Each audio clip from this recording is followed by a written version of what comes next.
As the day stretched on, so too did the inexorable passage of time. A heavy sense of inevitability loomed over me, as if all that existed was destined to crumble into ruin. Out of the corner of my eye, I caught glimpses of a world gasping its last breath, desperately clutching at every remaining strand of hope to stay alive.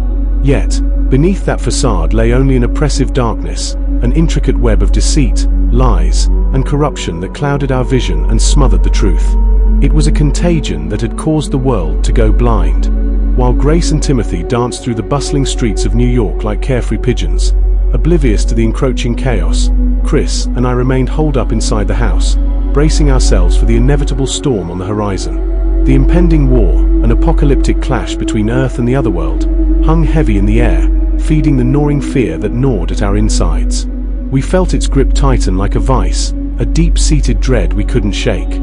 In our quest for safety, we barricaded the windows, hammering boards in place with a sense of urgency. Mirrors were draped in cloth, shrouding reflections that might offer a glimpse into the other realm. We wanted to create a barrier, to sever any potential connection between our world and the malevolent force lurking just outside.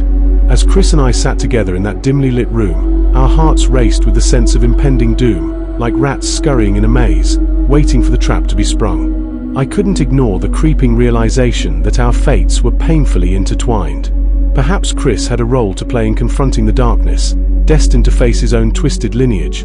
But I was nothing more than a fleeting shadow in this saga, a mere figment to Sophia and Anu. I carried the weight of constant vigilance, ensuring that every minor detail was accounted for. My thoughts darted toward Grace. Her safety became an obsession. I knew that once her mother discovered her whereabouts, trouble would come crashing down on us like an avalanche. The dread inside me festered as I imagined the lengths to which we would have to go to survive this chaos. But when it finally came, I found myself caught off guard, unsure of how to respond. Chris had settled onto the couch, his deep, even breathing filling the room as he drifted into a sound slumber. He had been there for nearly 12 hours straight, and a part of me felt a pang of guilt for letting him waste his life and dreams in such a stagnant state. I contemplated waking him, knowing he was in a place far more welcoming than the harsh reality surrounding us. Yet, each time I braced myself to nudge him awake, I hesitated, torn between the urge to pull him from his dreams and the desire to leave him be, tucked safely in his slumber. It wasn't long before I heard the sound of the front door creaking open. Timothy and Grace strolled in, their laughter spilling into the living room like sunlight, and I turned to them, curiosity peaking. They had been gone just as long as Chris had been asleep, and I couldn't help but feel a tinge of annoyance. I rolled my eyes, crossing my arms defensively as I leaned against the doorframe. "Where have you two been?" I asked, raising an eyebrow at their carefree demeanor. They shared knowing glances, giggling between themselves before Timothy sheepishly scratched the back of his head, his smile fading slightly under my scrutiny. "We were at the club," he admitted, trying to play it off casually, but the spark in their eyes betrayed their excitement. I squinted, a mix of frustration and concern washing over me. "You know you're not supposed to be going out like that, Grace, and you both are aware of the rules. Those kinds of places aren't safe," I said, my voice rising involuntarily as my attention shifted to the flickering TV screen behind them. Grace, never the spirited one, hopped on her feet with a burst of energy. "We're a lot older than we look, and you know that. We've just preserved our youth because we're practically gods," she laughed, grabbing Timothy's hands and spinning him around in a circle. I couldn't help but find their playful banter endearing, even if a part of me feared Timothy was too caught up in the moment to see the potential pitfalls. Despite any sweet romance in their connection, I realized they had an uphill battle ahead of them. Love isn't as simple as sharing smiles or fleeting moments. Just because someone brings you joy doesn't mean they are destined to be your soulmate. I sighed, thinking of the lessons they needed to learn. "Grace, you need to be more careful. Your mother is looking for you, and if you keep acting out," I started, my tone taking on a more serious edge. Before I could build up to a lecture, Grace interrupted. "I know my mother is looking for me, but I'm not going to stop living my life because of some old lady," she declared, shrugging dismissively before striding toward the bedroom. Timothy followed her like an eager puppy, his expression a mix of admiration and bewilderment. Staring after them, I found myself at a loss. What was I supposed to do? I viewed Grace as a complication for both Timothy and me, a disruption to his peace that he couldn't quite grasp. There was little I could say that might alter his infatuated viewpoint. Shaking my head, I walked over to Chris, carefully tapping him on the shoulder to bring him back to the world outside his dreams. He jolted awake, his hand trembling uncontrollably and his heart racing like a cheetah sprinting across the savannah. I glanced down at him, feeling an odd mixture of concern and frustration. "It's time to get up," I said, my voice cutting through the lingering fog of sleep. "You've been in that position for quite a while now."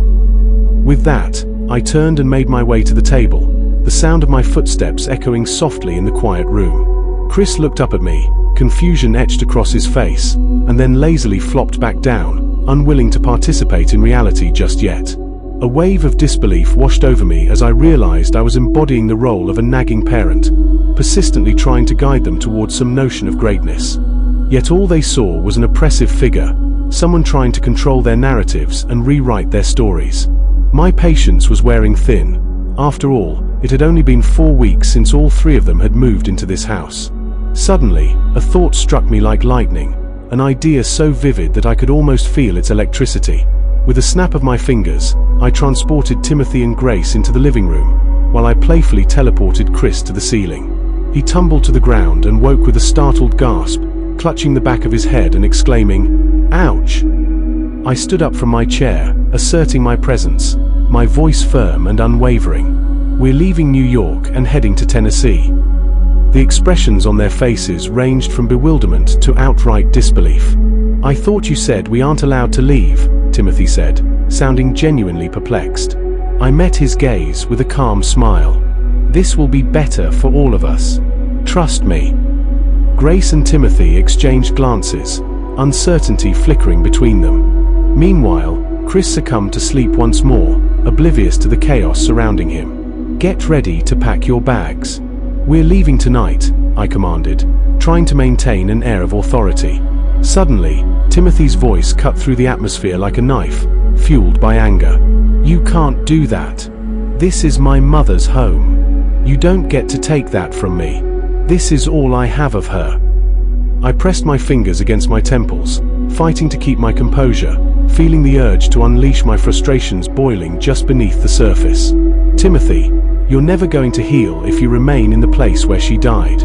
At some point, you have to grow up and move past this, or you'll be stuck forever." I turned to face them, my hands sweeping through the air in a gesture of exasperation. Timothy recoiled slightly, his eyes wide with disbelief, as if he was staring into the depths of hell itself. I knew I was hitting hard, but he needed to hear it. He needed to understand that there was no future for us in this place. "I've come a long way in dealing with my mother's death," he countered, his voice wavering but fierce. "You don't get to throw that in my face and talk about it because you were there. You don't know what I went through. You can't possibly understand my pain."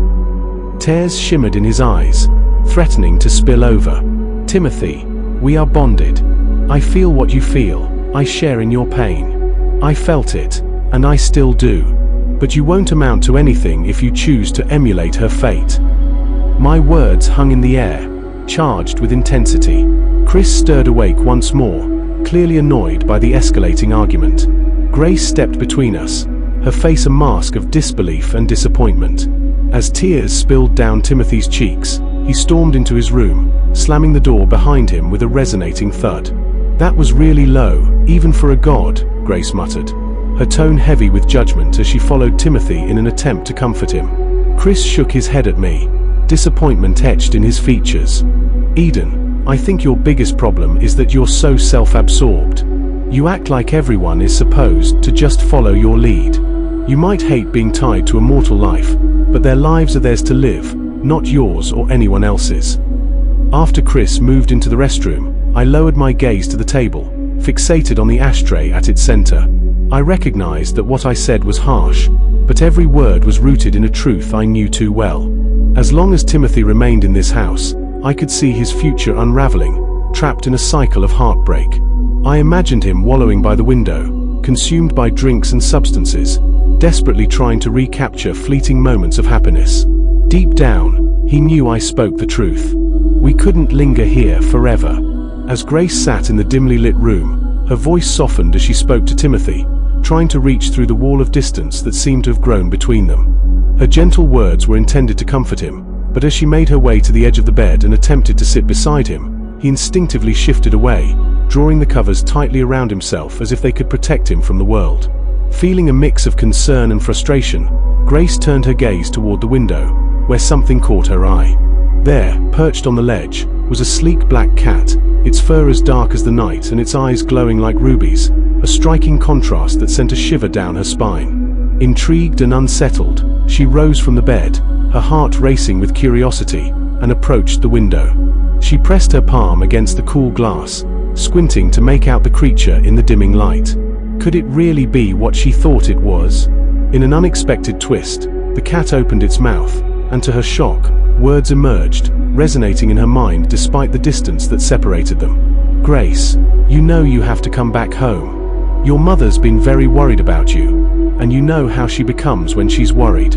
I understand your desire for freedom and adventure, but there's something important waiting for you."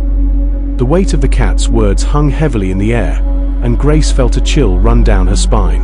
Overwhelmed by a sudden sense of urgency, she grabbed one of the crumpled sheets from the floor and hurriedly draped it over the window, blocking the haunting gaze of the cat. As she retreated, she sank back onto the bed, her heart racing as she looked at Timothy, searching for answers in his troubled expression. The room felt even more suffocating now, carrying the weight of unspoken fears and unresolved choices.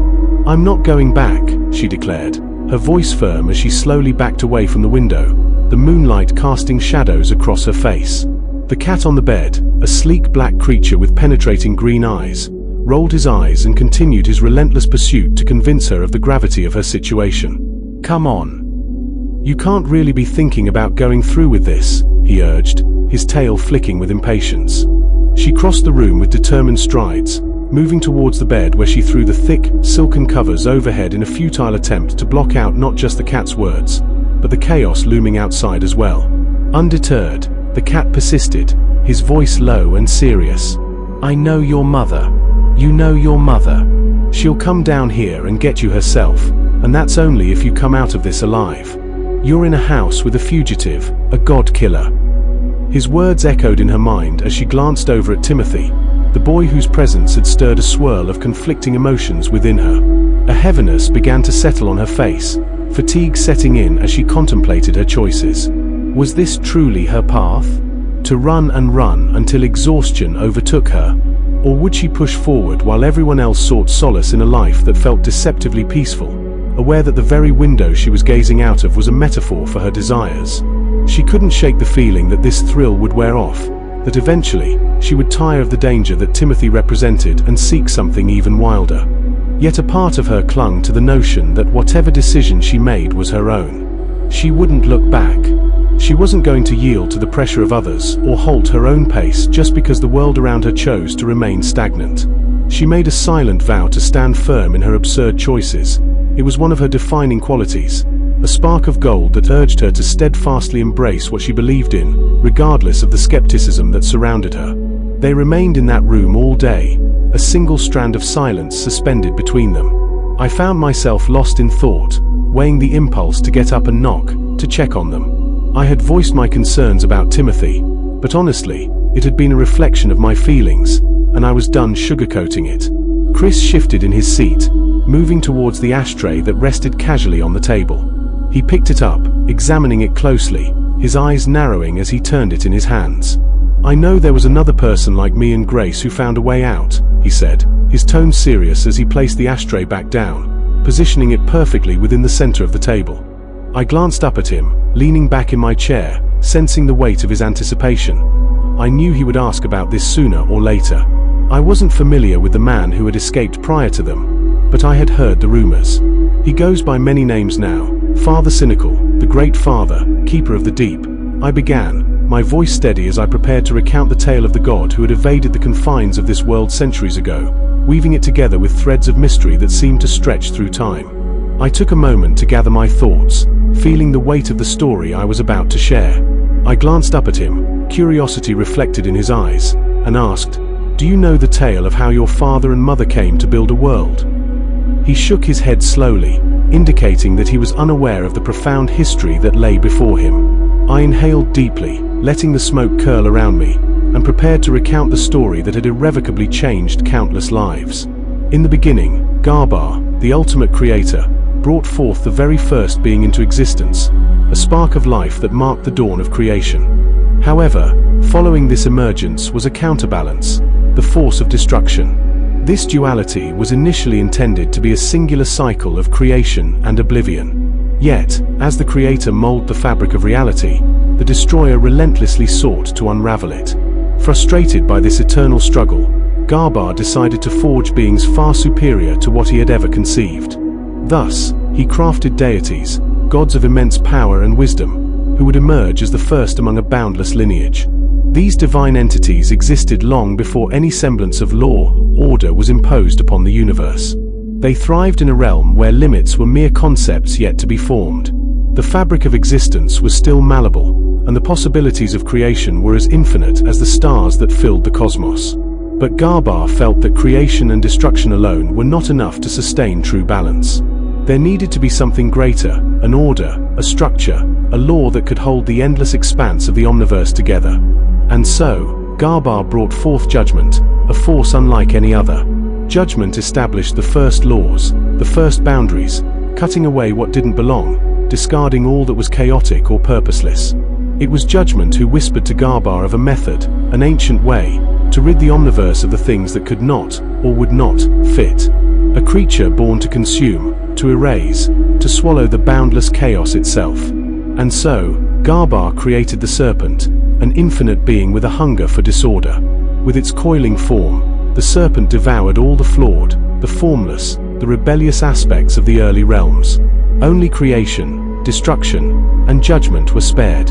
Everything else was cast into the belly of the serpent, forgotten, silenced for eternity. But your father... He grew weary of the silence, of the cold symmetry that surrounded them. From the dust of his hands, he formed the first worlds, raw matter shaped into planets. Water and air poured from his palms, and from your mother's breath came life, over 55 million species, each crafted with purpose, each bearing the spark of design. Chris looked at me with a familiar mix of annoyance and disbelief. He rolled his eyes and turned away. "You're not telling me anything about Father Cynical," he muttered, heading toward the kitchen. "I thought I had told you everything you needed to know," I said quietly, though I knew it wasn't true. I couldn't tell him more, not yet. Father Cynical wasn't someone you found through stories. He had to be discovered. Endured. Chris paused, his back to me. The air between us thickened. "Fuck you," he blurted out, disappearing into the kitchen. I closed my eyes, only for a second. And then, I wasn't in the apartment anymore. I stood in a house cloaked in black. The furniture, the walls, even the ceiling, charred, dark, like they'd been swallowed by fire but left unburnt. The shadows clung to every surface. And to my right, I saw Hex. She stood poised in a black dress that draped down to her feet, her long red hair like strands of blood against the darkness. Her beauty was striking, more radiant than before, but twisted, as if it had been sharpened into something dangerous. "Eden," she said, her voice warm like the edge of a flame. "You still look the same." She stepped out from the shadows, her smile curling into something wicked. "Eden," I said, avoiding her gaze. "You know I had nothing to do with Grace finding me." I didn't dare meet her eyes. One glance, and I feared I'd fall under her spell again, just like before. She began to circle the room slowly, brushing her fingers along the tops of candles, over blackened picture frames, caressing the edges of long-forgotten ornaments. "You know," she murmured, "a witch can only carry one offspring, and she is mine." I remained silent, letting her speak. "She can be a foolish, reckless girl, but still, she is mine," Hex said, her voice darkening. She turned to face me, her steps slow, deliberate, as she walked toward me. "And you can't just show up from the void and take her from me," she whispered.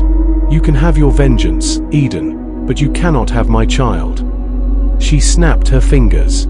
Suddenly, I was back, in Timothy's apartment. "Ah!" I heard a scream behind me, spinning around just in time to see the horror before me. I rushed to the bedroom. Timothy was there, his eyes pitch black, like the house I had just left. Lifeless. And Grace. Grace was crouched over him, tears streaming down her face. "She killed him," Grace whispered through sobs. "She killed him."